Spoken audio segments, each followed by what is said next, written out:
We start with tragedy in Minneapolis, Minnesota. The White House has ordered flags to fly at half-staff across the country today to honor victims of the mass shooting. 2 young children died and 17 others were hurt after a shooter opened fire at the Annunciation Catholic Church yesterday morning. We've got team coverage on this for you this morning. Anna Schecter is here in studio working her sources linked to the investigation. Natalie Brand is following the response from the White House. But let's get you right to the scene in Minneapolis, where CBS News correspondent Nidia Cavazos has been reporting since this all began. Nidia, you were there early after this all unfolded. What can you tell us about what you saw? Errol, when our crew first arrived at the scene, it was a very chaotic situation. There was a very heavy presence of officers, of agents on the ground. People were running, but we were also able to witness as parents were walking out with their children. Their children's arms were wrapped around their necks, and you could tell from their faces that about what they had just gone through. It was a tragic situation, and we are standing just outside of the school where it all happened yesterday. And now this is still a crime scene as investigators are working hard to try to piece this all together and try to come up with what led to this situation.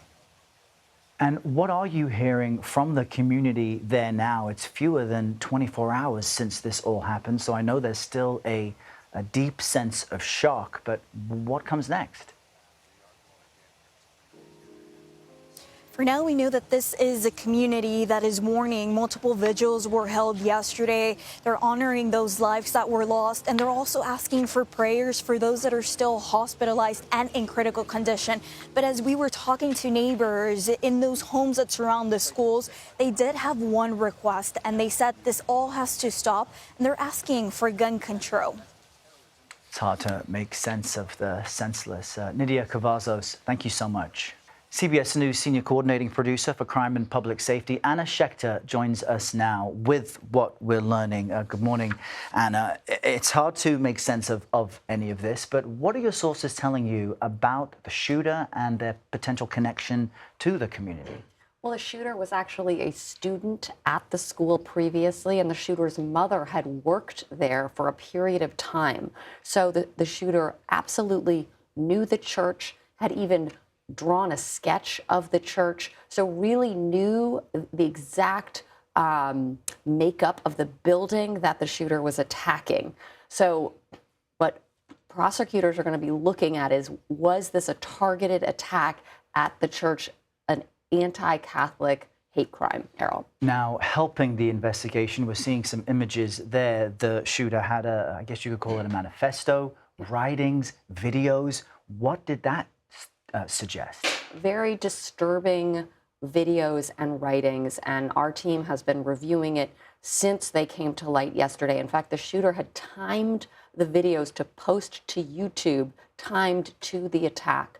Those videos show ammunition, weapons with hateful writing, almost like kind of a catalog of different demographics to target. So it's actually been difficult for investigators to pin down the exact motive, because this was a very disturbed person who glorified past mass shooters in those writings, as well as glorified acts of violence against children. Yeah. All right, Anna, thank you for the latest on all of that.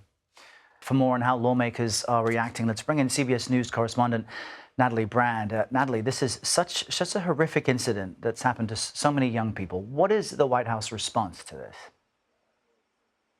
Well, in a social media post following the incident, President Trump said that he was being briefed. The White House was monitoring the situation. Shortly after that, he issued a proclamation calling for all federal flags to be flown at half-staff as a mark of respect for the victims. That's happened here at the White House and across the district and across the country. As you and Anna were talking about earlier, the FBI is involved in this investigation, saying that they are investigating it as an act of domestic terrorism, and that they will provide more updates when possible. But we will have to wait for additional statements by the president and vice president, who's Catholic himself, about questions that are being raised by the community members and lawmakers over on Capitol Hill, particularly Democrats, about gun legislation, school safety, and what happens next in light of this. And we're going to have much more on all of this in about 18 minutes from now. But I want to ask you about some other big headlines out of the White House, because the CDC, as far as the White House says, the White House has fired its director.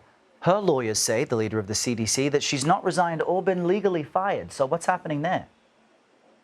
Yeah, and this is just weeks after she was confirmed by the U.S. Senate. As you alluded to, this firing is now contested. There's a dispute between the administration and attorneys for CDC Director Susan Montaraz about the firing. Her attorney saying that she wasn't legally fired. But what happened is we got this social media post from Health and Human Services announcing that she was no longer director of the CDC. Well, her attorney says that she's not going to resign, accused Secretary Kennedy of, quote, weaponizing public health, and in a statement said when Director Montaraz refused to rubber stamp, quote, unscientific, reckless directives and fire dedicated health experts, she chose protecting the public over serving a political agenda, and saying that for that she's been targeted. Now, her attorney is also saying on a technicality, because she was notified by a White House staffer and not the president himself, that this firing is not valid, since she is a presidential appointee, Senate confirmed position. The White House, meanwhile, saying that, you know, she did not support the president's agenda of making America healthy again, and that they are standing by this termination. Well, the Senate Health Committee over in Capitol Hill is going to get involved. The chair, Bill Cassidy, Republican, a doctor himself, says that oversight is needed here. Ranking member Bernie Sanders calling for hearings in light of this. And also important to note, Errol, that at least three other top CDC officials resign following this news. One citing deep concern with changes to vaccine policy and impacts to public health. All of this coming on the same day that HHS, announced steps to try to limit who's eligible for the COVID vaccine, Errol. Wow, important news for all Americans to hear. Natalie, thank you so much.